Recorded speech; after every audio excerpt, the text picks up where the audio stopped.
राधेश्याम हाथ जोड़कर गांव के ठाकुर के सामने बैठा हुआ था। देख राधेश्याम, मैंने तुझे पैसे देने के लिए मना नहीं किया है। मैं तो बस इतना कह रहा हूँ कि मेरे दिए हुए पहले पैसे तो मुझे चुका दे, फिर मैं तुझे पैसे दे दूंगा। भाई पहले का तूने दिया नहीं और दोबारा से मांगने आ गया।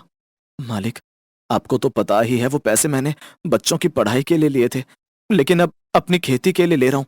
पिछली फसल बर्बाद हो गई, एक भी पैसा हाथ में नहीं आया। अरे तो इस बात की क्या गारंटी है कि तेरी इस बार की फसल बहुत अच्छी होगी? भाई पहले का रोकड़ा लेकर आ, फिर मैं तुझे पैसे दे दूंगा। राधेश्याम दुखी मन से वहां से उठकर चल देता है। रास्ते में उसे उसका एक दोस्त मिलता है। मैंने तो तुझे पहले ही कहा था, ठाकुर कभी भी किसी को दूसरी बार पैसे नहीं देता जब तक कोई उसका पहला बकाया नहीं चुका देता। पैसों के बिना तो खेती नहीं हो सकती, और खेत नहीं जोते तो घर में दाने दाने के लिए मोहताज हो जाएंगे। समझ नहीं आ रहा, कितने लोगों के पास जाकर तो कह चुका हूं, लेकिन कोई भी मदद के लिए आगे नहीं आ रहा। सुन, मैंने सुना है नदी किनारे वो बरगद का पेड़ है ना, उसके नीचे साधु जी बैठे हुए हैं। सुना है लोगों की बड़ी मदद करते हैं, सब कुछ सच सच बताते हैं। एक बार उनसे भी पूछ ले। ये तू कैसी बातें कर रहा है? भला वो साधु मेरी खेती में मेरी क्या मदद करेगा? खुद लोगों से मांग कर खाने वाला मुझे क्या दे सकेगा? देख भाई, मैं तो दो चार लोगों के मुंह से सुना था कि बहुत ही पहुंचा हुआ साधु है, तकलीफ को देखकर उसका हल कर देता है। तुझे जाना है जा, नहीं जाना तो भाई तेरी मर्जी। अपने दोस्त के वहां से चले जाने के बाद राधेश्याम और भी ज्यादा दुखी हो गया। उसे समझ में ही नहीं आ रहा था कि वो अपने घर जाए या फिर नदी पर बैठे हुए साधु के पास जाए। आखिर में वो अपने घर की ओर चल दिया। तुम तो ठाकुर के पास गए थे ना, कुछ हुआ क्या? नहीं, कुछ नहीं हुआ। ठाकुर ने पैसे देने से मना कर दिया। सुनो, अगर बुरा ना मानो तो एक बात बोलूं तुमसे। हाँ बता, क्या कहना है? मैंने सुना है नदी किनारे बरगद के पेड़ के नीचे एक साधु आए हुए हैं। लोगों की तकलीफ सुनकर उनका हल बता रहे हैं। जरूर उस साधु के कुछ चमचे गांव में घूम रहे हैं। मुझे भी अभी मेरे दोस्त ने यही बात बताई है। एक बात जरा ध्यान से सोचकर देख, वो साधु है, पेड़ के नीचे बैठकर अपना जीवन बिता रहा है। अगर वो इतना ही चमत्कारी है तो क्यों नहीं अपने लिए राजमहल बना लेता? इन सब बातों में कुछ नहीं रखा, मेहनत करने से ही सब कुछ मिलता है। जिनका मन दुखी होता है ना, उसे अच्छी बात भी बुरी लगती है। एक बारी जाने में हर्ज ही क्या है। राधेश्याम कुछ नहीं कहता। वो तो मन ही मन बस यही सोच रहा था कि आखिर वो अपने खेतों के लिए पैसा लाए तो कहाँ से लाए। इसी उधेड़बुन में सारा दिन निकल गया। शाम के समय राधेश्याम घूमते घूमते नदी किनारे पहुंच गए। उसने कुछ दूर से ही देखा, एक साधु पेड़ के नीचे बैठा हुआ है। सारी दुनिया से बेखबर वो आंखें बंद किए हुए है और ओम का जाप कर रहा है। खुद पेड़ के नीचे बैठा हुआ है और लोगों को कहता है कि वो चमत्कारी है। अगर इतना ही चमत्कारी है तो अपने लिए महल क्यों नहीं बना लेता? क्यों सर्दी धूप गर्मी बरसात में ऐसे जंगल में पड़ा रहता है? साधु के बारे में सोचते सोचते ही राधेश्याम नदी के किनारे जाकर बैठ जाता है कि तभी उसे एक आवाज सुनाई देती है। इधर आओ मेरे पास, राधेश्याम, इधर आओ। राधेश्याम देखता है कि आवाज साधु के पास से ही आ रही थी। वो उठकर साधु के पास चला जाता है। आपने शायद मुझे आवाज दी है। हाँ, मेरी अंतरात्मा ने तुझे आवाज दी थी। बहुत दुखी लग रहे हो राधेश्याम। आप आप मेरा नाम कैसे जानते हैं? नाम तो बहुत दूर की बात है। मैं तो तुम्हारे बारे में सब कुछ जानता हूं बच्चे। तेरे घर में क्या हो रहा है, तेरी फसल के साथ क्या हुआ, और आने वाली फसल के साथ क्या होगा। आपने सब कुछ मेरे बारे में पता कर लिया होगा, लेकिन आगे आने वाली फसल, साधु महाराज, फसल उगेगी तो आपको उसके बारे में पता चलेगा। मेरे पास तो पैसे ही नहीं है। राधेश्याम को यूं हंसता हुआ देखकर साधु मुस्कुराने लगे। फिर साथ में रखे हुए एक कमंडल के पानी में से उन्होंने एक सिक्का निकालकर राधेश्याम को दिया। ये ले, जा इसे बेचकर अपनी फसल उगा ले। और मेरी एक बात सुनता जा, हम इंसान इंसानों पर भरोसा करते हैं, इसलिए कभी भी अपने लिए कुछ नहीं कर पाते, जबकि हम खुद इतने काबिल होते हैं कि हम सब कुछ कर सकते हैं। इंसानों पर भरोसा करते हैं, लेकिन उस परमात्मा पर भरोसा नहीं है तुझे। जा, उस पर भरोसा करना सीख, तेरे दिन संवर जाएंगे। राधेश्याम हाथ में रखे हुए सिक्के को देख रहा था। जैसे ही उसने नजर भर के साधु की तरफ देखा, साधु वहां पर था ही नहीं। ये कैसा चमत्कार था? साधु यहां पर था या नहीं था? पर मेरे हाथ में रखा सिक्का तो गवाह है कि साधु यहीं पर था। अब उस सिक्के को बेचकर मिले पैसों को लेकर खुशी खुशी वो घर आ जाता है। उसमें से वो कुछ पैसा ठाकुर को देता है। और बाकी से अपनी फसल की तैयारी शुरू कर देता है। खेतों में बीज डालने के बाद राधेश्याम मन ही मन खुश था कि उसकी फसल अच्छी होगी। कुछ ही दिनों में खेतों में पौधे निकल आते हैं। वो बड़े भी हो जाते हैं, उन पर छोटे छोटे बैंगन भी लग जाते हैं। लेकिन 2 दिन बाद जब राधेश्याम अपने खेतों में आता है तो हैरान हो जाता है। सारी फसल सूखी पड़ी थी, बस एक पौधा था जो बीचों बीच खड़ा हुआ था। मैंने तो समझा था बहुत पहुंचा हुआ साधु है, लेकिन वो तो ढोंगी निकला। उसने मुझे ये क्यों नहीं बताया कि उसने मेरी आगे की फसल को सूखा हुआ देखा था, तो मैं इतनी मेहनत ही ना करता। राधेश्याम हैरान था कि खड़ी हुई फसल अचानक से कैसे सूख गई। वो उस पौधे के पास जाता है। उसके ऊपर एक लाल रंग का बैंगन लगा हुआ था। उसने उस बैंगन को वहां से तोड़ा और वो हैरान था क्योंकि आज तक उसने सिर्फ 2 ही रंग के बैंगन देखे थे, एक हरा और एक बैंगनी।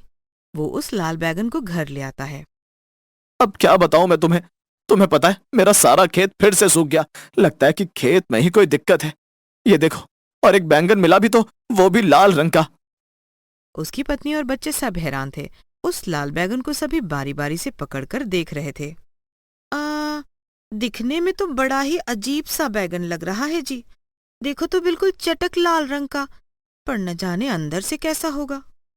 कैसा भी नहीं होगा, जाओ इसे फेंक दो। माँ, फेंकना है तो एक बार काट कर देखो ना, क्या ये अंदर से भी लाल है? मैं तो सबको बताऊंगी हमारे खेत में एक लाल बैंगन निकला है। समझाओ अपनी औलाद को।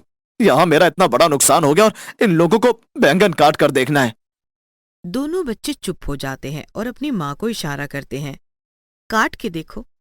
राधेश्याम की पत्नी चाकू से जैसे ही बैंगन को काटती है, उसके बीज बिखरकर जमीन पर गिर जाते हैं और फिर उनमें से रोशनी निकलने लगती है और देखते ही देखते वो सारे सोने और हीरे में बदल जाते हैं।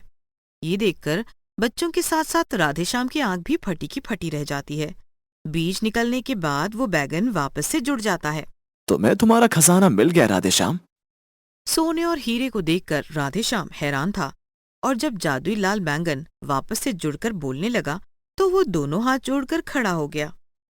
देखो राधेश्याम, ये सारा खजाना तुम्हारा है। तुम इसका कुछ भी करो, लेकिन साधु बाबा की बात याद रखना, निराश होने से कुछ नहीं होता है। तुम्हें उपायों के बारे में सोचना चाहिए। तुम्हारे खेत हर बार इसलिए सूख जाता है क्योंकि तुम्हारे खेत की मिट्टी उर्वरक नहीं है और तुमने इस पर ध्यान भी नहीं दिया।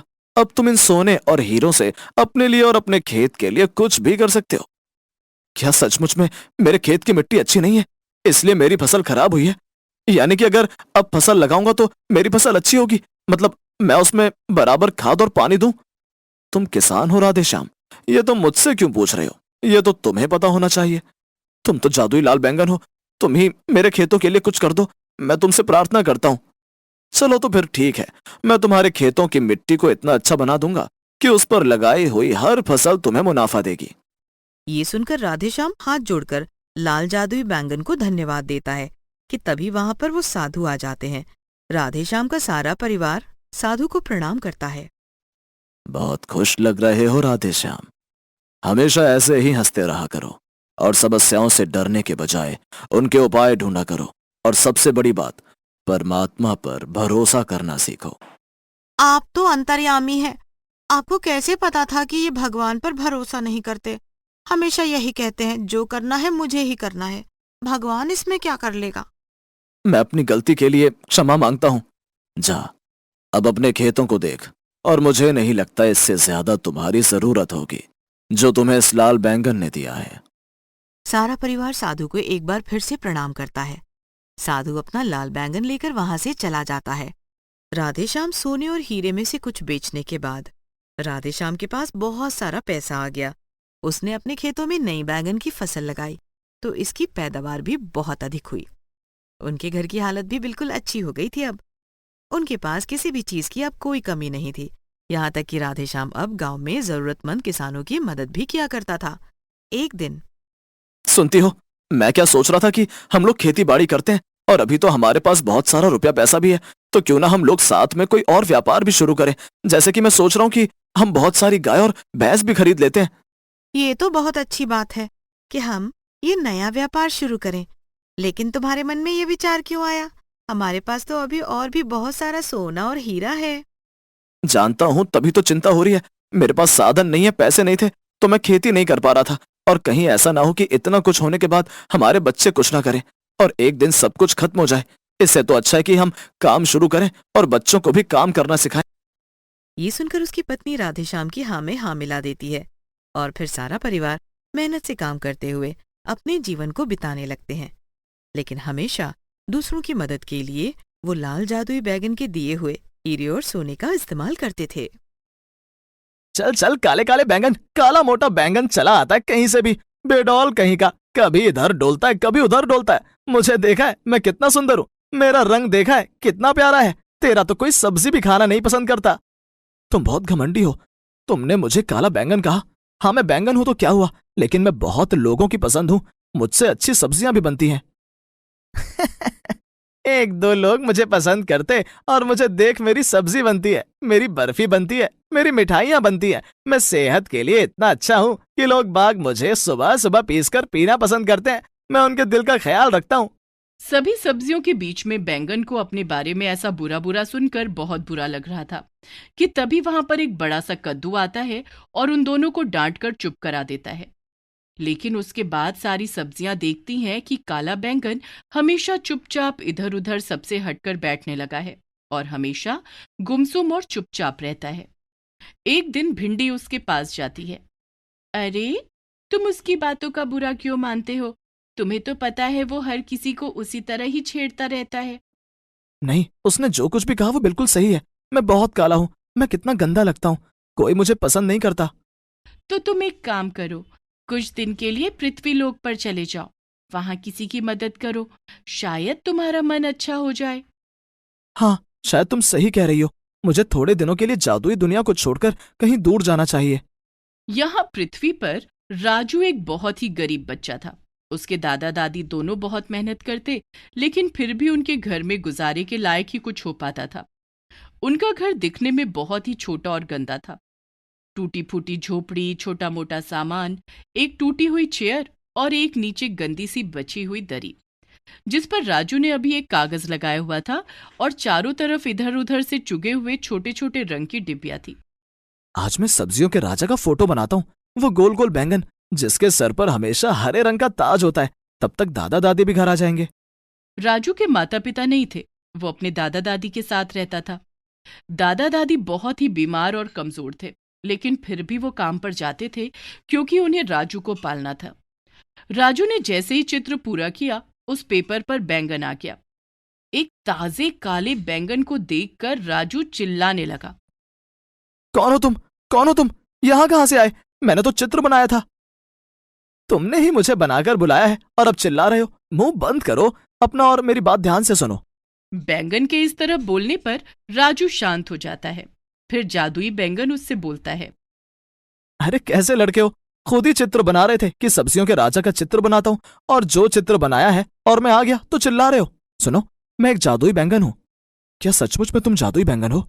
हाँ हाँ, मैं सच में ही जादुई बैंगन हूँ और मैं सब्जी की जादुई दुनिया से आया हूँ। और तुम्हारा घर कितना गंदा है, मैं कहाँ बैठूं?